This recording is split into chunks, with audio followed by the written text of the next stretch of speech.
course, it's a rainy day. Of course it is. It's Georgia in the middle of summer, so what else can you expect? But we're here, and we've got a disc brake conversion for the back of my 1938 Chevy sedan. It's got a Dana 60 in the rear, 1970s-ish Dana 60. Not entirely sure. Casting numbers were ground off. That's what I think, and the bolt pattern fits for around that era. So, 1970s Dana 60 rear disc brake conversion from Lugnut 4x4.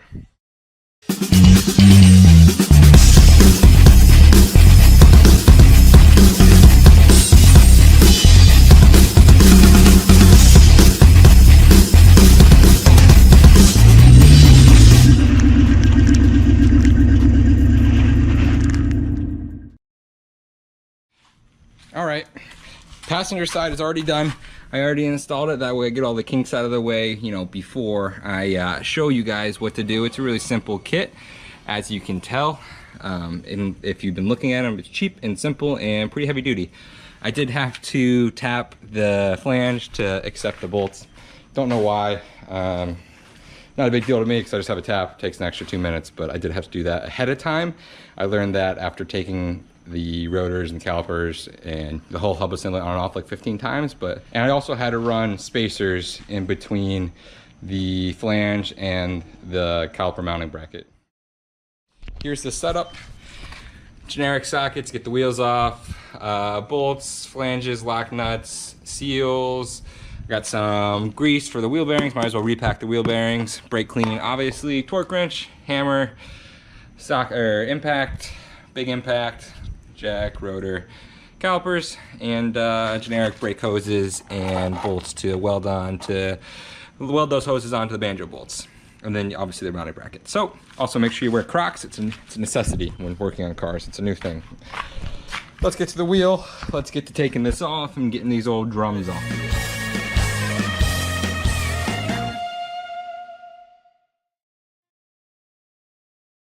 First things first, don't mind the shitty tattoos. They're there and they're out. Don't mind looking at them. We're gonna focus on the wheel, I promise. As you can tell, this socket has seen better days. It came with this eBay lug nut kit, so is where it is. Snapped it, just re-welded it. Nice little booger weld. Lasted 2 years so far, so. That's all it takes to strengthen things, that's all.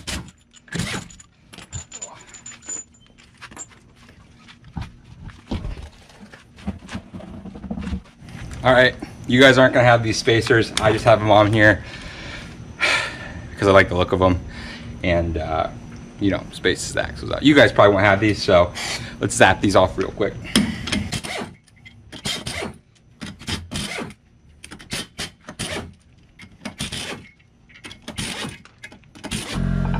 Next up, gotta take the axle out, the axle shaft, and this by no means requires a impact wrench. But it's out, so just don't look if it's gonna piss you off. Just don't look.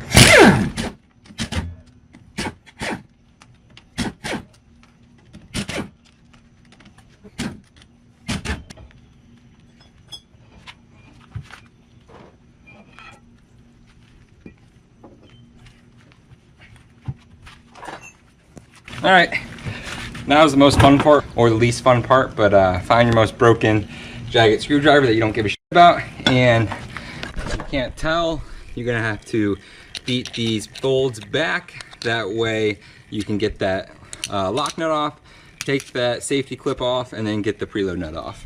It's not hard. I don't know why I act like it's difficult. And I like using one that's bent at an angle so you can kind of get that lip, as in this one's broken, and this is what I only use it for. So, but all it takes is a little bit of massaging and you'll get the clips back. And yeah, once they're off, you just take the nuts off. So using the same bashing technique. So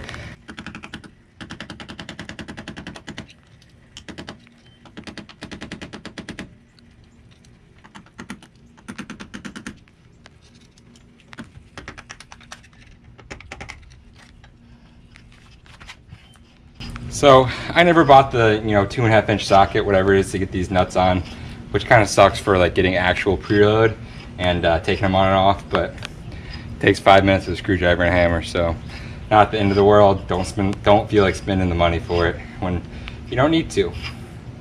All I'm doing is putting these in a nice, safe, dry spot for now.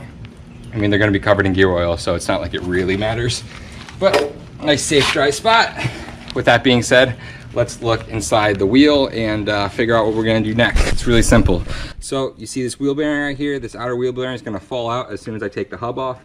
Hub is about to come off with the drum, and I'm going to catch that wheel bearing, get ready to pack it when we're ready to reinstall it. But that's getting, like I said, wheel bearing falls right out. This will need to be packed, obviously, and we can set this aside for now. We have to take the hub off this drum, and all you do is bash out these wheel studs. And I'm actually going to reuse these wheel studs, but all you do is bash them out and reinstall them in the new rotors. So let's get to using the hammer. Let's go ahead and take the rest of this drum assembly off. All it is to take the drum assembly off is these 4 bolts. So gonna zap those off. They're nuts. They're nuts on the bolt. I'm sorry, let me be correct. So all we're gonna do is zap those nuts off the bolts, and then you guessed it, bash those bolts out of that flange, because we're not gonna need those anymore. We got replacements. They're all off, which means we can set them aside. And wada bing, wada boom. Don't need this drum or parking brake cable, so we're gonna go set it aside.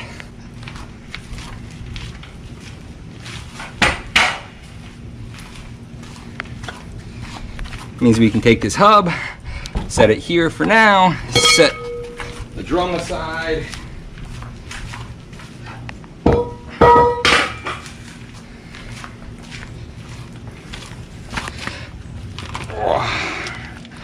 We're gonna take our wheel studs, as you can tell, set them aside like everything else.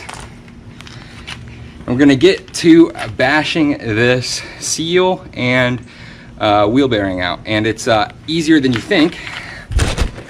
Like everything else, you just take a little hammer, do a little yoga, grab a chisel, find the back of the wheel bearing, try and not put it at one point so you don't break it, and hit it. Bada bing, bada boom.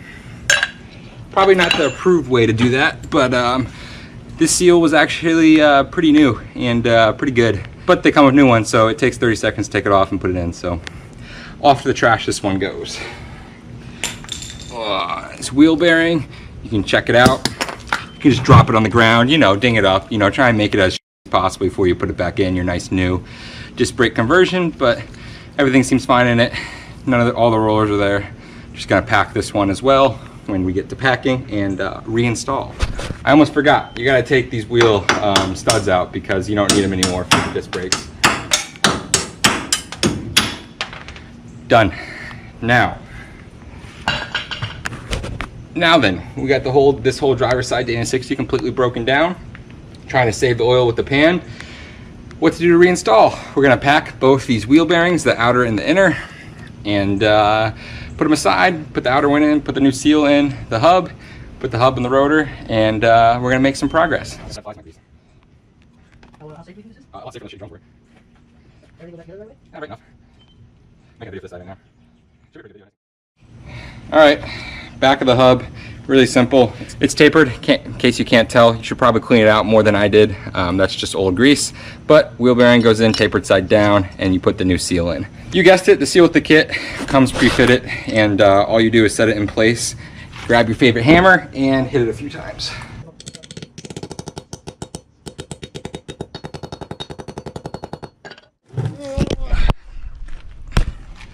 Just like that, seal's in place, wheel bearing's in place for the inner hub wheel bearing, and this is good to get pressed into the rotor. All right, in terms of rotor going onto the hub, backside of the hub goes flush with the face of the rotor like that. As you can tell, looks like this from the side.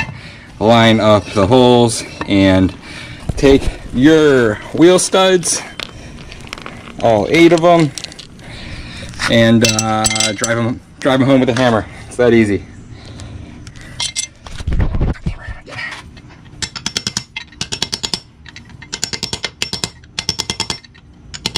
Is it gonna stay running? All right, it's getting dark out and I don't want to get rained down again, so I went ahead and just threw the flange on. Like I said, I used 2 washers to space it out because that's what the test fit on the other side came out to be.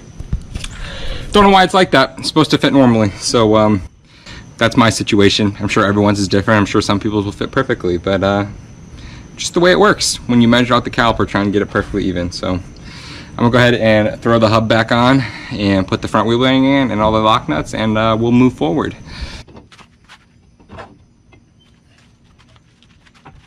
Again, one side's tapered inside the hub, and make sure you put the tapered side in. It doesn't fit without it, so you can't really fuck up too hard. In terms of preload on this hub nut, all I do is get it finger tight, knock it quarter turn with the screwdriver trick, and then knock it back an eighth of a turn, and I count that as preload. And it's worked out so far, so that's my secret to doing it. Everyone's is different, and yeah. So we're gonna get this finger tight, preload it, put the lock nut on, put the other one on, load the lock nut, or load the last nut, the safety nut, and bend those little ears back, and we'll be in business. You can go ahead and put the axle back in or put the caliper on first.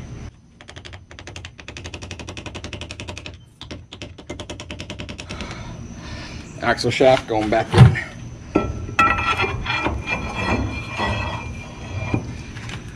When you feel it hit the pinion, all you do is find the sweet spot while you push in, and it'll click right into place exactly where you left it.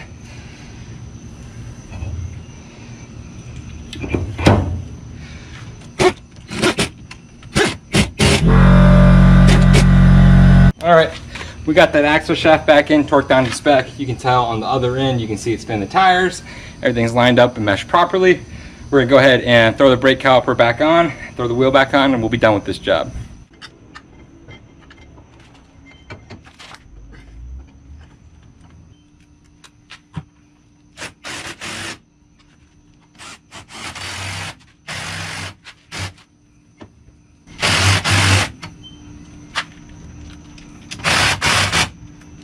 That's the caliper back on, and we are good to go to reinstall the wheel.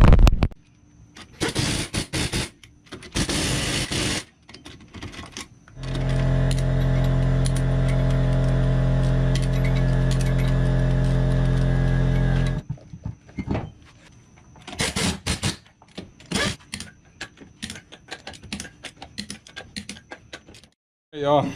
Tires are back on. That's how the back of it looks. Nice and pretty, just like the other side. All that's left is to install the banjo bolt on the end of the caliper right there. Run the lines to the back of the axle, weld those on, and we will be good to go on that disc brake conversion. Like always, guys, have a great day. Stay tuned. Like I said, brake videos coming up soon for the whole brake system. All the plumbing of the lines, bleeding, all that stuff, putting the pedal and the assembly in, and you know, generic everything else to do. So stay tuned. A lot more to come on this 38 sedan.